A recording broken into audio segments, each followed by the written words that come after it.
We're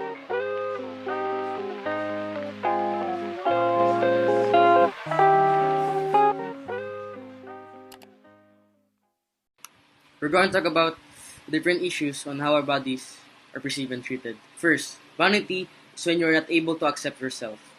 You want to be the best looking. You go through any change just to get your goal look. Social media sets such a high standard in what we should look like, what our butt, lip, nose, etc. should look like. Teenagers who are always in social media sees this and gets anxiety and depression for not looking the same as the one that they see on social media. I'm not against plastic surgery, but people get mental health issues from them. Strive, struggle, and ease the pain of having plastic surgery just to be the beauty standard. Beauty enhancement is good. We should always take care of ourselves and be the best self we can be. But media has an unrealistic standard due to this. Our bodies are being destroyed. We care too much on our looks that we neglect the real issues, the things that really matters. We forget we really are. We starve ourselves just to lose weight and became unhealthy. Machismo is another issue. People who are larger than average is being discriminated and humiliated. This is bad for those being discriminated and humiliated due to their weight.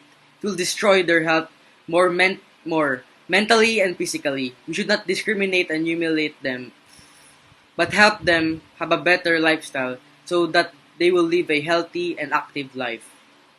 Hello guys, it's Alagahol. In this vlog, we're going to talk about violence.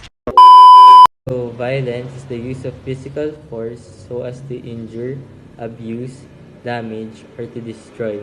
Thus distinguished from injury or harm, the results from unintended actions and incidents.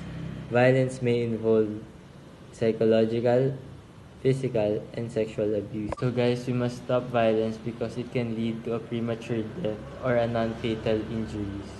People who survive violent crimes endure physical pain and suffering and may also experience mental illness and reduced quality of life.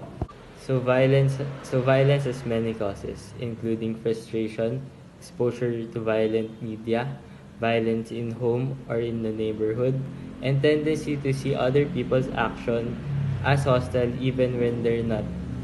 It also causes depression, anxiety, post-traumatic stress disorder, and suicide.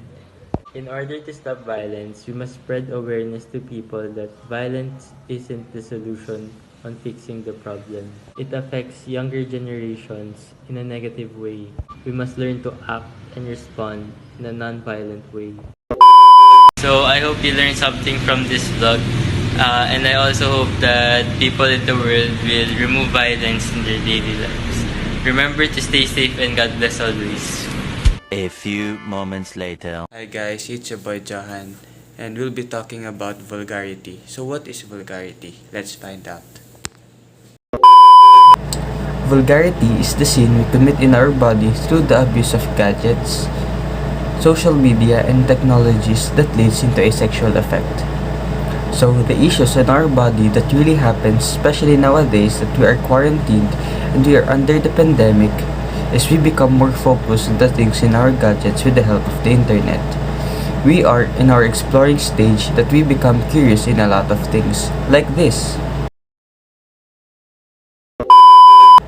We sometimes don't realize that we are committing cybersex, such as watching pornography, which is not good because it is a sin against our body and others. In this, we form vulgarity addicts and cybersex addicts. So, we need to stop this action because it destroys God's temple. We do also need to know that the body needs salvation.